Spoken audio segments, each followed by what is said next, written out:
suis coach.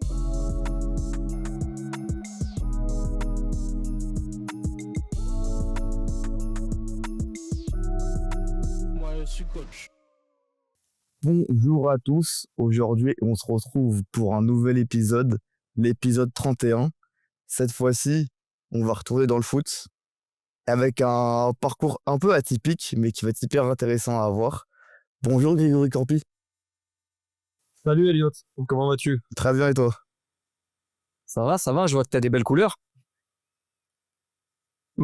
Là, pour ceux qui nous écoutent, vous savez pas, mais il y a genre 2 minutes, j'ai un coup de soleil, je viens de me dire j'ai un coup de soleil parce qu'il fait hyper chaud à Paris. Toi t'es à Monaco? On est à Monaco, ouais, le soleil il est moins agressif qu'à Paris. Ah, horrible, Ça va. horrible. Nous. Là, je suis en noir, je suis en chaleur de fou, hein, vraiment. Ah ouais. Bon, nous on a l'habitude, on a plus l'habitude que vous. Ouais, c'est vrai. Comme d'habitude, on va revenir sur le parcours et sur la vision, sur tout plein de choses. En plus, c'est un peu un parcours atypique, comme je l'ai dit. Mais tout d'abord, toi, Grégory Campi, est-ce que tu peux te présenter rapidement pour les gens qui ne te connaissent pas? Ben écoute, je m'appelle Grégory Campi, j'ai 49 ans. Je suis papa de 2 grands garçons de 26 et 23 ans et grand-père d'une petite fille de 1 mois. Donc voilà. Je suis un ancien footballeur professionnel. J'ai une carrière de 15 ans dans le monde pro pour ensuite, à la fin de ma carrière, partir sur une carrière d'entraîneur où j'ai évolué pendant 10 ans à l'AS Monaco, ensuite à Villefranche et à Évian-Thonon, en passant bien évidemment tous mes diplômes d'entraîneur sur Clairefontaine. Et nous voilà ensuite avec ce projet Kings League qui vient de se terminer. On va y revenir un peu sur tout, mais tout d'abord, tu l'as dit, tu étais joueur. Toi, dès le départ de ta vie, l'arrivée de foot? Ouais, bah oui, forcément, j'ai un grand frère qui joue au foot, donc c'était plus facile pour nous les jeunes de suivre un peu les grands frères. Donc ouais, j'ai commencé le foot à l'âge de 4-5 ans et à l'AS Monaco. Et puis à partir de là, l'aventure a commencé, quoi. Ta carrière, on va juste y passer rapidement en 2-3 mots, mais tu as une carrière qui est intéressante parce que tu t'es exporté dans différents pays et dans plein de clubs différents. Question bête, pour ceux qui ne te connaissent pas, pourquoi tu t'es autant diversifié et exporté dans différents pays? Bah écoute, ça a été les opportunités qui ont fait que j'ai été formé au Football Club de Rouen à l'époque, un très bon centre de formation dans les années 90, club de Ligue 2. Ensuite, ils m'ont prêté pendant 2 ans au Gazélec d'Ajaccio, Ligue 2 nationale, pour ensuite partir sur Lille et commencer un petit peu ma carrière de très haut niveau, puisque Lille évoluait en première division. Après Lille, je suis parti 4 ans à Bari, en Italie, en Serie A, où c'était clairement l'apogée de ma carrière en Serie A dans les années 90. Toi, t'étais pas né, mais autant te dire que c'était clairement le plus gros championnat du monde. Ensuite, je suis parti aux États-Unis, en MLS, à l'Impact de Montréal, où la fédération américaine et canadienne ont voulu relancer un petit peu la MLS, qui avait perdu un petit peu de, de vitesse, on va dire. Donc, ils ont voulu faire venir des joueurs européens. Je suis revenu sur Lille en première division et pour ensuite aller en Belgique, en première division, à la Louvière, et finir ma carrière en Italie, à San Remo, à une demi-heure de Monaco. C'était un rêve que j'avais de jouer en pro à côté de la maison. Ça a été chose faite à 34 ans. Est-ce que justement, ça t'a permis, en étant joueur, bah forcément, ça t'a permis de voir différents footballs, mais est-ce que aujourd'hui que tu es entraîneur, ça t'a ouvert la vision sur le jeu pratiqué dans les différents pays? Ouais, bien sûr. L'Italie, par exemple, m'a marqué à vie sur l'aspect tactique et physique. Parce que là-bas, moi, quand j'arrive de France, je pensais avoir touché le Graal, le haut niveau en termes tactiques et physiques, mais je me suis vite aperçu que finalement, en France, on travaillait pas forcément très dur que ça. Et c'est arrivé en arrivant en Italie où j'ai compris ce que c'était vraiment le travail. Et aujourd'hui, tous les joueurs de mon âge, voire même un peu plus vieux, qui ont connu le championnat italien. Pour pas le citer, c'est on va dire Zizou. Je peux te dire que on l'a pris en pleine gueule dès qu'on est arrivé en Italie parce que le travail est doublement plus dur là-bas que chez nous, quoi. Ta carrière de joueur, quand elle se termine, est-ce que tu as déjà l'envie d'entraîner? Ça t'intéresse déjà ou pas? Pas du tout. Pas du tout. Quand j'arrête, je veux sortir du foot parce que déjà j'étais usé physiquement, avec un genou qui m'a embêté toute ma carrière, parce que je me suis opéré 4 fois du même genou. Aussi le côté familial aussi, où ma femme m'a connu très tôt et du coup elle a vécu avec moi toutes ces aventures footballistiques, on va dire mes enfants aussi également, que j'ai baltringué un petit peu de partout, hein, puisque j'ai eu des enfants très très tôt. Et du coup, je voulais sortir du circuit football et faire autre chose, m'installer chez moi à Monaco. Et c'est pour ça que j'ai ouvert un petit restaurant que j'ai encore aujourd'hui, qui est en gérance, puisque je suis reparti dans le foot. Et c'est uniquement au bout de quelques mois que Monaco me propose de rentrer au club. Et en fait, quand t'es piqué, quoi. Donc, j'ai commencé une première année, puis une deuxième, et puis on gagne des trophées, puis ça te plaît, et puis tu passes tes diplômes, et puis après, après c'est parti, hein. Ça fait 18 ans. Justement, quand tu rejoins Monaco, ce qui est intéressant, c'est que tu vas rejoindre la troisième équipe. C'est l'association, c'est un peu pas spécial, mais pour les gens qui connaissent pas, ça peut être spécial, où tu vas entraîner des anciens joueurs. Comment ça s'est fait? Écoute, ça s'est fait tout simplement. Il faut savoir qu'à Monaco, il y a une équipe 3 qui est l'équipe 1 de l'association. Et cette équipe 1, elle est très importante à Monaco, puisque c'est vraiment c'est l'équipe des vrais Monégasques, en fait. C'est l'équipe où jouait aussi plus jeune le Prince Albert. Voilà, c'est une équipe qui a jamais évolué plus haut que D1. À l'époque, c'était la PHA, promotion d'honneur A. Moi, quand je la récupère, elle est en PHB, elle est en perdition. Et dès la première année, on est champion et on gagne la Coupe Côte d'Azur. La deuxième année, on est champion de PHA en montant en R2, qui est historique, et on gagne encore la Coupe Côte d'Azur. Et on a passé les échelons comme ça. Et effectivement, mon passage a fait que cette équipe s'est professionnalisée beaucoup plus que ce qu'elle était avant. J'ai pris un risque puisque c'est pas une équipe professionnelle, mais voilà, aujourd'hui elle évolue en R1, en Régional 1. Elle est passée équipe numéro 2 puisque le centre de formation a enlevé la Nationale 2, la réserve, pour évoluer en U23 là, ce fameux championnat de centre de formation U23. Donc c'est avec fierté que je vois cette équipe évoluer en Régional 1 et potentiellement, éventuellement, peut-être, si elle est championne, monter en National 3. Donc voilà, et effectivement, j'ai pu m'amuser un peu avec mes copains, des anciens pros, tels que Stéphane Porato, qui m'a rejoint ensuite dans le staff, Ludovic Giuli, Yann Kohler, Gaël Givet, Kamel Meriem, Ludo Giuli. On a eu quelques beaux noms du foot français qui sont venus s'amuser, mais qui étaient tout aussi compétiteurs. Et c'est ce qui a fait que les mecs, quand t'es champion, quoi. Il y a pas la place à l'amusement. On est sur un terrain, faut gagner, stop.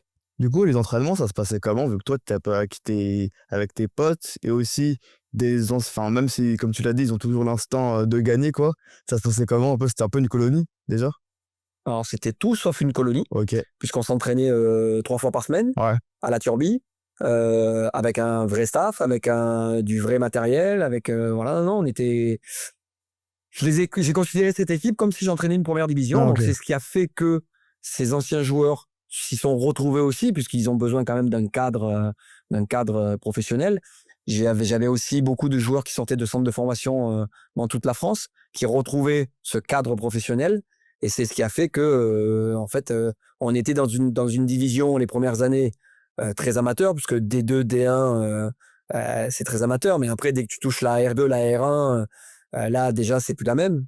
Donc, non, c'était tout sauf une colonie, hein. On s'entraînait le soir. forcément parce que j'avais des garçons qui travaillaient. Donc on s'entraînait à 19h jusqu'à 21h, 21h30. Et voilà, pendant 10 ans, on a fait de très, très, très belles choses, vraiment. Et on a redonné une âme à cette équipe de l'association. C'est ce qui est le plus important. Bah justement, tu l'as dit, avec les résultats que tu as, genre ça t'a déjà fait une bonne réputation de jeune entraîneur qui a déjà des résultats, quoi. Ouais, non, c'est clair, ça m'a beaucoup aidé. À évoluer à Monaco, c'est pas facile aussi quand tu joues dans ces catégories-là, puisque bah, tous les dimanches, tu vas jouer dans des clubs de quartier qui veulent ta peau, clairement. Et nous, on a toujours répondu présent là-dessus. Et oui, effectivement, ça m'a permis de me faire connaître, d'avoir aujourd'hui une réputation d'entraîneur structuré, carré, qui sait ce qu'il veut, et ce qui m'a permis ensuite d'évoluer à Villefranche en National 3 et puis ensuite à Évian-Thonon en National 2. Juste avant de revenir justement sur Villefranche et Thonon, pourquoi toi, t'as pas voulu intégrer un centre de formation, être un entraîneur formateur et step by step? Pourquoi? Bah, tout simplement parce que j'ai plus l'âme d'un compétiteur encore aujourd'hui que d'un formateur. C'est-à-dire, je félicite et je suis en admiration devant les formateurs qui sont prêts à mettre de côté le résultat pour pouvoir faire progresser un gamin. Aujourd'hui, je le fais forcément, puisque quand tu es entraîneur, bien sûr, les résultats sont primordiaux, mais faire évoluer un gamin et faire progresser un gamin, c'est encore mieux, c'est encore plus valorisant. Transmettre, c'est exceptionnel, c'est quelque chose d'exceptionnel. Mais à l'époque, j'ai toujours cette gagne qui fait que, à un moment donné, je veux gagner des titres, je veux gagner des matchs, et je me sentais bien aussi avec les adultes, mais pas forcément les enfants. J'ai besoin de confrontation, j'ai besoin de caractère. Moi, j'aime les équipes de caractère. C'est pas parce que tu as une équipe de jeunes que tu peux pas avoir une équipe de caractère, loin de là, mais je me voyais pas avec les jeunes. Donc c'est pour ça que dès que j'ai eu la possibilité d'intégrer ce très beau club qui est Villefranche-sur-Mer, qui est aujourd'hui racheté, qui est Qui est en troisième. qui est aidé par Hugo Loris, qui est devenu le Riviera Football Club. À côté de chez moi en plus, à un quart d'heure, 20 minutes de Monaco, avec des amis comme dirigeants. Bah, je me suis pas posé la question. Je me suis dit, il y a un bon club avec un bon projet. Et malheureusement, le Covid est arrivé au même moment. Et bon, je suis resté 3 ans, mais ça a été les 3 années Covid. Et ces 3 années Covid ont tué clairement les clubs. Ça se passait comment du coup? Parce que toi, t'es arrivé dans un rôle de structurer le club. Comment ça se passait avec la restructuration que tu voulais mettre et le Covid qui casse tout un peu? Ben, en fait, pareil, déjà, en fait, j'ai vraiment professionnalisé le club, parce que j'ai créé là-bas une salle de musculation, un projet médical autour de l'équipe première, un manager général des petits avec un projet de jeu bien commun des plus petits jusqu'à l'équipe première. J'ai réussi et ça a été une bagarre de longue haleine, à faire changer le terrain qui était catastrophique depuis 10 ans.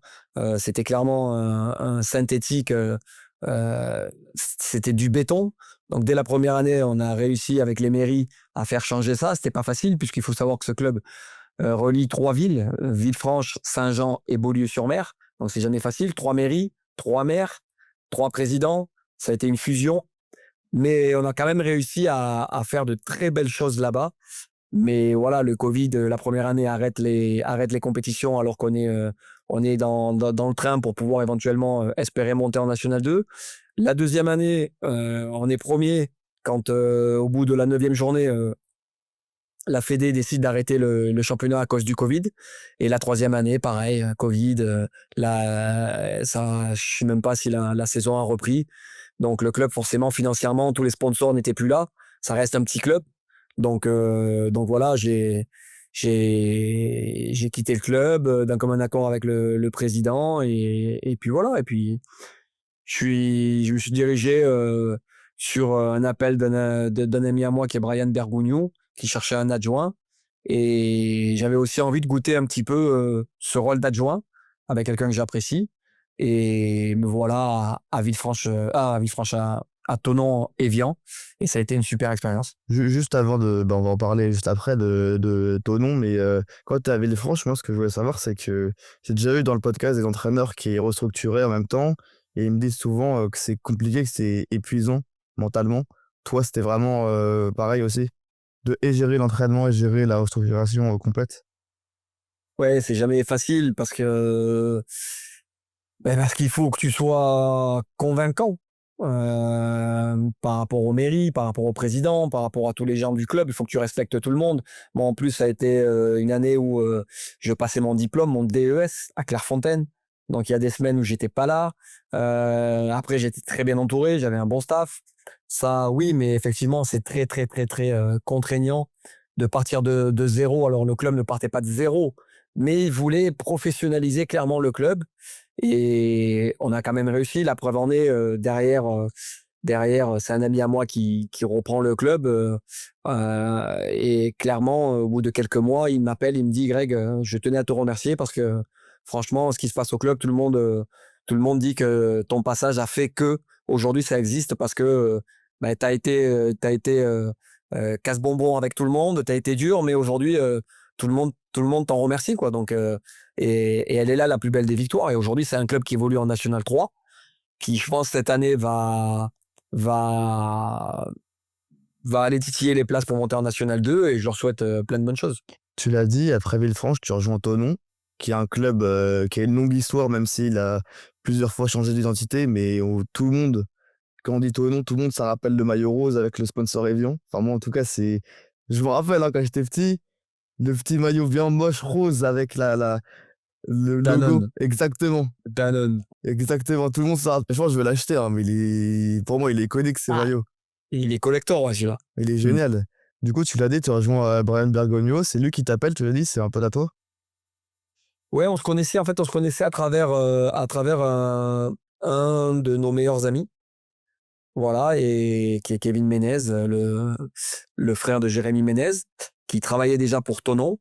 Et voilà, donc Brian était sur une année de diplôme aussi, BEPF, le plus gros, donc pas facile. Et il venait de perdre son adjoint, donc il lui fallait quelqu'un de diplômé déjà et aussi de confiance. Donc même si ça a été une année un peu compliquée, parce que ça a été clairement une année très, très, très compliquée mais vraiment dans tous les sens du terme, aussi bien football que à l'extérieur, puisqu'on a eu aussi bien lui que moi des petits soucis, lui de santé, moi de famille. Mais malgré tout, on est resté très soudés ensemble et avec le staff. Et ça a été une année pour moi, malgré tout ce qui s'est passé, super enrichissante et j'en garde que des bons souvenirs. Dans un club pour le coup là, très structuré, très professionnel, dans une région magnifique.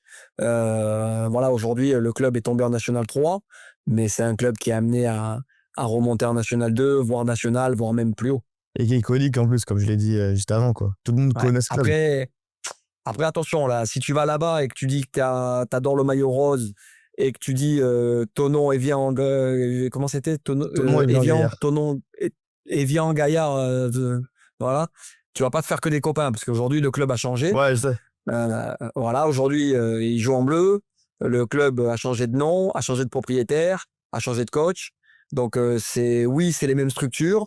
Oui, c'est la même région, mais c'est vraiment pas le même club. Tu l'as dit, en plus, c'est ta première fois que tu veux être adjoint. Comment tu as réussi à faire la bascule entre entraîneur principal et entraîneur adjoint, membre d'un staff au service de Brian Bergogneau?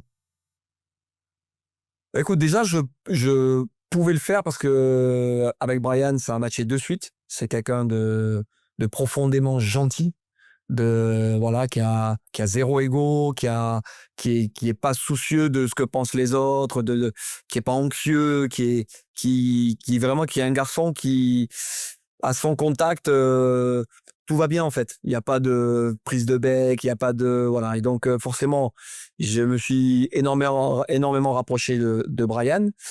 Connaissance du football au-dessus de la moyenne, vraiment. C'est un entraîneur vraiment très performant. D'ailleurs, il a signé avec Didier Digard comme adjoint au Havre en première division cette année. Donc je lui souhaite également plein de bonnes choses. Et donc déjà, le plus important a été fait, la confiance que j'avais avec Brian. Et ensuite, je me suis mis en mode, écoute, si toi, tu as un adjoint, essaie d'être l'adjoint que toi, tu aimerais être. Donc, j'ai été l'adjoint que j'aimerais moi avoir, c'est-à-dire quand j'étais pas d'accord avec Brian, en aparté, je lui disais. Quand on était d'accord, il n'y avait pas de souci. Et puis voilà, et j'ai essayé d'être le plus fidèle possible, je l'ai été. Et c'est pour ça qu'aujourd'hui, avec Brian, on s'entend encore super bien, on s'appelle souvent et que je lui souhaite plein de bonnes choses. Mais demain, si je devais reprendre une équipe en tant qu'entraîneur principal, c'est vrai que mon adjoint, je le verrais différemment maintenant parce que Ok. je suis passé par là. Ouais, ça t'a ouvert Ouais. qu'est-ce qu'un adjoint, quoi. Clairement, un adjoint est primordial pour un entraîneur. Mais c'est aussi à l'entraîneur à lui donner à manger, comme on dit. Et voilà, il faut qu'il y ait cette alchimie entre les deux. Et franchement, quand l'alchimie se fait, il peut se passer de belles choses, vraiment. Je l'invite dans le podcast, Brian. Il faut que je le ramène. Ah, tu vas te régaler, tu vas te régaler. Il faut que je le ramène, je lui envoie un message après. Mais Tu vas te régaler. juste pour revenir sur la fin de Tonon, ça se passe comment, toi, à la fin? Écoute, la fin se passe, on descend en N3, sportivement, parce qu'on était sur une réforme de championnat où les 6 derniers descendaient, donc on est vraiment à la limite. Je crois qu'on a 3 ou 4 équipes derrière nous, mais on descend. Euh, mais bon, je pense que c'était pas plus mal aussi, puisque enfin non, c'est pas plus mal, mais il y avait des joueurs en fin de course là-bas, et je pense que c'était le bon moment pour que le club redescende et remonte le plus vite possible avec un autre projet, d'autres garçons, même un autre staff. C'est très bien puisque Brian aussi avait fait son temps là-bas et avait fait de très belles choses puisque il a pris le club en R2, je crois, et il a monté jusqu'en National 2, chose qui est exceptionnelle. Donc voilà, c'est jamais facile. Une descente, c'est jamais facile. C'est Mais une voilà, bonne fin de ça se cycle, quoi. termine. Ouais, un fin de cycle de- d'un d'un très bon club. Et après, le championnat de National 2 est tellement compliqué que voilà, au début de saison, on est clairement l'équipe favorite pour monter en National. Et puis à l'arrivée, malgré de bonnes performances et de très bons matchs, et un beau jeu pratiqué, mais en N2, c'est pas parce que tu as le plus beau jeu que tu vas gagner, forcément. On descend, c'est comme ça. C'est maintenant le club se bat pour remonter en N2, ils vont le faire, ils vont y arriver. Cette année, ça a été limite, mais voilà, ça reste un très bon club dans une belle région avec de bonnes personnes. On va aborder le chapitre Kings League. Tu vois, moi, on va pas se le cacher. Enfin, moi, personnellement, je te connaissais de nom avant ce chapitre-là. Mais le grand public qui t'a connu essentiellement pour ça, faut dire la vérité. T'as été l'entraîneur de l'équipe principale avec les trois grands, Squeezie, Gilsey et Maxime Biaggi United. En détaillant, même si tu l'as déjà raconté un peu dans différentes vidéos et live, comment tu t'es retrouvé dans cette aventure? Écoute, moi j'ai été l'entraîneur pendant 2 ans de Valentin Liénard, que tu connais, qui est le youtubeur français football. Et en fait, forcément, les caméras étaient dans mon vestiaire, donc m'ont vu évoluer, m'ont vu de la manière dont j'étais pour coacher. Et en fait, quand la Kings League est arrivée, avec les 3 présidents, plus le team manager, le responsable de la mission, ils ont pensé directement en moi, ils se sont souvenus des, des scènes des QDF, sûrement, et on a fait un premier contact qui s'est très très bien passé, et ça a commencé comme ça. Comment on te contacte justement pour ce projet? Écoute, on me contacte, c'est l'agent de Valentin qui me contacte, Ok, puisque Valentin fait partie de la boîte d'agents de Squeezie, ok, qui s'appelle Bump. ouais. Et du coup, on me contacte, Valentin me contacte aussi. Moi, je percute pas trop au départ, je te cache pas. Je dis la Kings League, ouais, bon, je connais pas. Ouais, j'ai entendu parler, piqué, pas piqué, voilà, mais je connais pas, donc je me renseigne, je regarde. Au départ, je suis pas très fan. Je me dis, un entraîneur qui veut aller plus haut. Est-ce que c'est bon? Est-ce que l'image d'avoir en Kings League, d'aller en Kings League, est-ce que c'est bon? Il s'est avéré aussi que c'était une des seules saisons où j'étais à la maison, puisque j'avais besoin de souffler après la saison à Évian, j'avais besoin de souffler. J'avais besoin de me retrouver en famille. Donc c'était une année où j'avais pas de club, donc c'était parfait. Et en fait, dès les premiers contacts avec Bump, avec Lucas, avec Max, avec Gypsy, bah, ça a matché direct en fait et l'aventure a commencé. Et aujourd'hui, je me dis que c'est une des plus belles aventures de toute ma vie, quoi. Quand la compétition, elle démarre, il y a la draft, il y a les détections. Comment ça se fait, les détections? Écoute, les détections se font pendant 2 jours à Clairefontaine, où ils ont reçu 200 gamins, 50 le samedi matin, 50 le samedi après-midi, 50 le dimanche matin, 50 le dimanche après-midi. Et tous les staffs viennent sur place, les présidents et tout ça. Et on vient avec notre petit carnet, et on vient prendre un petit peu des notes des joueurs, du gardien jusqu'à l'attaquant. Et on regarde un peu ce qui nous plaît, on fait notre petit marché, on va dire, notre petite salade. Et ensuite, une fois qu'on a ça, la Kings League nous a envoyé 10 jours après une vidéo individuelle de chaque joueur, pour qu'on puisse peaufiner, vraiment les joueurs qu'on a remarqués et pour pouvoir les inclure dans notre club et essayer de les avoir à la draft. Moi, je suis monté avec tout mon staff. C'est pour ça qu'au début, ça a beaucoup parlé. Squeezie, il a un staff de Ligue 1, voilà. Mais notre fierté, elle est que dès que ça a démarré, ils ont vite compris que United, c'était plus que sérieux. Et puisque après, tous les clubs se sont retrouvés avec un staff aussi bien fourni que le nôtre. Donc voilà. Ensuite, on a fait notre petite sauce avec l'analyste vidéo, avec Théo, qui a fait un travail incroyable, vraiment un travail aujourd'hui, si United et a fait ce qu'on a fait, c'est en grande partie grâce à Théo, qui a fait un travail énorme de recherche, qui est allé voir tous les réseaux sociaux de tous les joueurs, qui a téléphoné à des entraîneurs pour savoir comment il était, est-ce que c'est un boucan, pas un boucan, est-ce que c'est un garçon sérieux, pas sérieux, puisque moi j'avais donné mes prérogatives à Théo, où je lui avais dit certes on cherche des bons joueurs, mais je veux surtout des mecs, des bons mecs. Je veux des bons mecs. C'est comme ça que je fonctionne dans les clubs aussi. D'ailleurs à Monaco pendant 10 ans, on n'est pas les meilleurs, mais on gagne tout parce que les mecs meurent sur le terrain en fait. Donc ils n'ont jamais triché. Donc j'y avais dit je veux pas de tricheurs. Et il m'a sorti une draft de 10 joueurs. Il s'est pas trompé sur un seul joueur. Voilà. Et toi, justement, en tant qu'entraîneur, comment t'as fait pour réussir à t'adapter au format qui est spécial de la Kings League par rapport au club que t'avais, quoi? Genre, tu passes rien qu'au nombre de joueurs, tu passes de 11 à 7, tu pars c'est un format plus arcade et moderne à du foot classique, ta transition. Très excitant. Très excitant. Au départ, on connaît pas les règles, on se renseigne. Même la Kings League France ne connaissait pas les règles, puisqu'on a commencé à aller s'entraîner sur Paris, à Villepinte.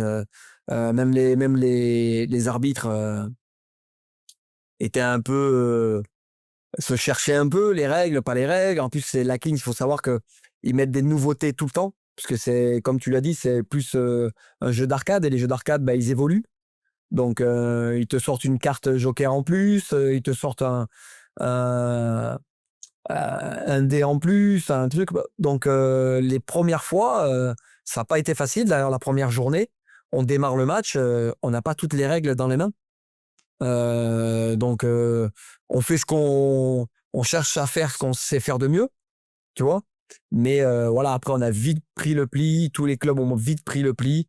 Et ensuite, il s'est avéré que tu te dis que c'est exceptionnel, en fait. T'as vraiment Exceptionnel. t'as kiffé de fou? Ça se voit quand Ah t'en non, parles. mais j'ai pas kiffé, j'ai surkiffé en fait.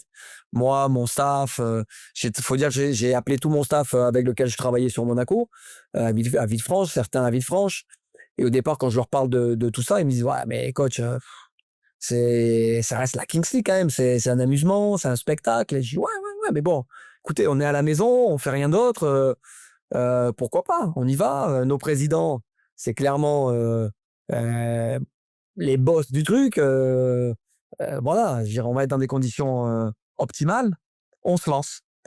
Et je peux te dire qu'à la fin de la Kings League World, à la fin de la Coupe du Monde, ben, quand on se quitte, on pleure tous et ils me remercient tous de les avoir embarqués dans cette aventure. Ça a été une aventure humaine et sportive exceptionnelle. Ouais, parce qu'en plus, en plus d'être les boss, vous terminez en demi-finale à la France pour la Kings League France. Et après, la World, c'était comment la World? Ouais, si tu veux, sur le championnat français, on finit deuxième, juste derrière F2R, foot de rue. L'équipe d'Amine m'a tué, Samer Nasri et Jérémy Ménez. Voilà, ça veut dire que nous et foot de rue, on se qualifie directement pour la Coupe du Monde. C'est ce qu'on recherchait, nous, au départ. Parce que si tu finissais troisième ou quatrième, tu faisais les playoffs. Et là, je peux te dire que la pression n'aurait pas été la même. Donc, nous, on s'est offert ces 10 jours de vacances où on s'est qualifié directement pour la Coupe du Monde, où on a fait une fête incroyable. Et ensuite, il fallait faire cette demi-finale contre le troisième ou quatrième pour pouvoir aller en finale à Turin, parce que toutes les finales étaient regroupées à Turin. Finale française, finale italienne, finale espagnole et finale allemande, je crois. Et on perd en demi même pas à la dernière seconde, puisque le temps était dépassé déjà depuis un quart d'heure. Mais contre Paname, qui méritait aussi leur victoire. On les avait battus En régulière. en régulière. Et voilà, après, on perd sur un fait de jeu particulier, bizarre. Ça s'est passé un petit peu bizarrement. Moi, je te cache pas que ça m'a arrangé parce que ça tombait, la finale à Turin, ça tombait le jour de la naissance de ma petite fille. Ah, Donc, ok. ça a été, on va dire, la plus belle défaite de toute ma carrière. Et les World Voilà. Cup? World Cup exceptionnel. World Cup exceptionnel. Là, Ouais, ton regard, vraiment. pour ceux qui nous regardent, ça se voit que t'as kiffé vraiment. Ah non, mais si tu regardes bien aujourd'hui, et je l'ai dit sur plein de lives que j'ai fait, d'émissions, tous les gens qui parlent mal de la Kings League, tous ces anciens pros, ils parlent mal parce qu'ils connaissent pas. Et je vois même un petit peu de jalousie parce qu'ils se disent pourquoi moi je peux pas y aller. Mais comme je peux pas y aller, l'être humain est ainsi fait, l'être humain est mauvais, est toujours dans le jugement, à dire ouais, de toute façon, je peux pas y aller, c'est nul. Mais par contre, quand tu regardes tous les anciens pros, et je peux tous te les citer, qui sont dans la Kings League, mais je peux te dire que si demain il y a encore une autre Kings League, là, demain matin, on part tous. Samir, Jérémy Ménez, Benoît Costil, Adil Rami, moi, je vais t'en citer, Yohan Molo, Jérôme Roten, il a kiffé? Jérôme Roten, notre directeur sportif, qui au départ, la Kings League, bon, t'as dû suivre Oui, les je suis trucs. obligé de te le dire, je suis obligé. Écoute, à la fin, je le tenais plus, le mec. C'est son truc à lui, en fait. Il a été exceptionnel, vraiment. Donc voilà, donc j'ai envie de dire à tous ces gens qui jugent la Kings League, venez goûter et vous verrez que vous pourrez plus vous en passer. C'est pas du football, ça veut pas remplacer le football. Non, c'est un truc en plus. C'est un truc en plus. C'est un sport en plus, comme le paddle pour le tennis, le foot-golf pour le golf, ça n'a rien à voir. Le seul truc, c'est addictif. C'est incroyable. Incroyable. Mais tu sais que Vraiment. pour moi, genre vraiment, comme tu l'as dit, ça remplace pas le foot, c'est comme le paddle et le tennis. Mais tu vois, pour moi, genre même des matchs d'exhibition. L'autre fois, j'avais vu un truc comme ça en gros, en Allemagne, je sais pas si t'avais vu, avant la finale de la Ligue des Champions, il y avait des matchs des légendes du Bayern en foot à 7. Et il y avait Ludovic Obraniak, pardon, qui avait dit sur Twitter, oh, moi, je vais faire une équipe comme ça, avec Cissé, avec tout le monde et tout. Pour moi, c'est trop bien de faire des trucs comme ça. Djibril Cissé, qui était à Génération 7, qui s'est éclaté. Non, mais ben là, je sais qu'il y a plein de... Là, maintenant, ça y est, là, le split 2, là, on était 8 équipes françaises. Apparemment, là, on serait déjà 12, parce qu'il y a des légendes qui veulent faire aussi leur équipe. Ok. Mais ça va être exceptionnel. Exceptionnel. Il faut savoir que en Espagne et au Brésil, c'est quasiment professionnel. Ils ont des ligues professionnelles avec des c'est là contrats, les premiers. voilà, avec des vrais joueurs. Et on l'a vite vu quand on a joué les Brésiliens, hein, l'équipe de Neymar, Furia, où c'est 3 catégories, 4 catégories, 5 catégories au-dessus de nous. On a donné ce qu'on pouvait. Mais nous, à part ces deux équipes-là, les Espagnols et les Brésiliens, bah, je pense qu'on a marché sur tout le monde. Les équipes françaises sont très, très performantes. Paname, F2R, nous, Carassou. D'ailleurs, on a été, avec le Brésil, le seul pays à avoir les 4 équipes en quart de finale. J'ai eu ma petite info qu'il y aura un split 2 déjà. Écoute, j'espère. Bon, après, je peux pas tout balancer parce que j'ai signé des contrats on peut pas tout dire. On peut pas tout dire, c'est normal. Ah ouais. Mais j'espère. Franchement, j'espère. Toi, dans un futur proche, ce sera ton kiff, c'est continuer à aimer entraîner, enfin, que ce soit en Kings ou trouver un club. Écoute, moi, je suis bien dans ma vie, en fait. Ça se voit. Je suis à Monaco, je suis en famille, je suis bien. J- S'il y a du foot, mais bien évidemment que je vais y aller casque en avant et je vais me jeter là-dedans. Si c'est du foot traditionnel pour un projet euh, ambitieux, avec des gens ambitieux, avec des gens corrects, j'irai. Et si c'est de la Kings League avec United, bien évidemment que j'irai encore plus. Donc moi, je me prends pas la tête, je regarde ce qui arrive. Là, il est arrivé plein de choses que j'ai refusées parce que bah, je me sens pas, parce que j'ai pas envie d'aller dans des bourbiers. Donc voilà, moi je veux bien m'endormir, je veux bien me réveiller. Pour moi, c'est le principal dans la vie. Sans dire de nom ou quoi, parce que je m'en fous, on n'est pas là pour ça, quoi. Mais pourquoi t'as refusé des propositions que t'as reçues? Parce que soit c'est le niveau qui me convient pas, soit c'est un club qui est ambitieux mais qui n'a pas les moyens d'être ambitieux, tu vois. Ou soit c'est clairement la région qui me convient pas non plus, tu vois. Donc voilà, voilà. Et quand t'es arrivé Evian après Villefranche, le club est ambitieux, la région est magnifique, les gens qui y sont corrects et ambitieux, faut y aller, tu vois. Kings League, pareil. Kings League, très ambitieux, des mecs passionnés. Bah là, je me pose pas la question. Moi, c'est on se tirer vers le haut et tous ensemble, quoi. Genre vraiment. Exactement. Exactement. Juste avant de conclure cet épisode, qu'est-ce que toi, je peux te souhaiter? Oh, bah, tu peux me souhaiter d'être heureux, ça suffit. T'es heureux, là? Ça se voit. Ah, ben, On est heureux. ah là, pour le coup, avec l'arrivée de la petite fille, je peux te dire qu'il n'y a pas plus heureux que moi. Vraiment. Donc voilà, tu sais, dans la vie, l'important, c'est d'être serein. D'être Ah ouais. serein, quoi que tu fasses. Quoi que tu fasses, faut être serein, faut faire ce que t'aimes.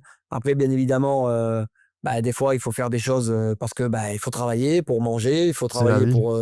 Voilà, c'est la vie, il faut le faire. Mais il faut le faire toujours avec. En te disant que bah, toi, t'es content de le faire et que personne ne te force à le faire et que voilà. Donc, faut pas se prendre la tête, faut laisser les choses négatives derrière soi, faut laisser les gens négatifs derrière toi. De toute manière, tu peux pas empêcher les gens de parler, de te vouloir du mal. Et mon père il me disait toujours, si les gens te veulent du mal, c'est que tu fais du bien.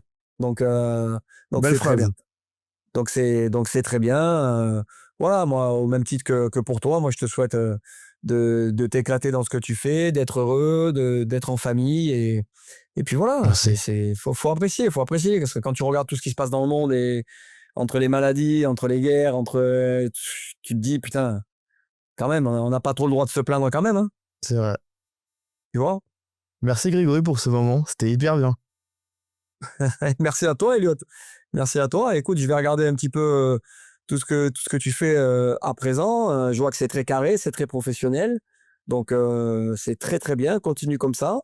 Et puis, à l'avenir, si je peux t'aider pour toucher quelques personnalités, n'hésite pas. Bah, Bon, si tu me demandes Squeezie, oui, bah, bien sûr, oui.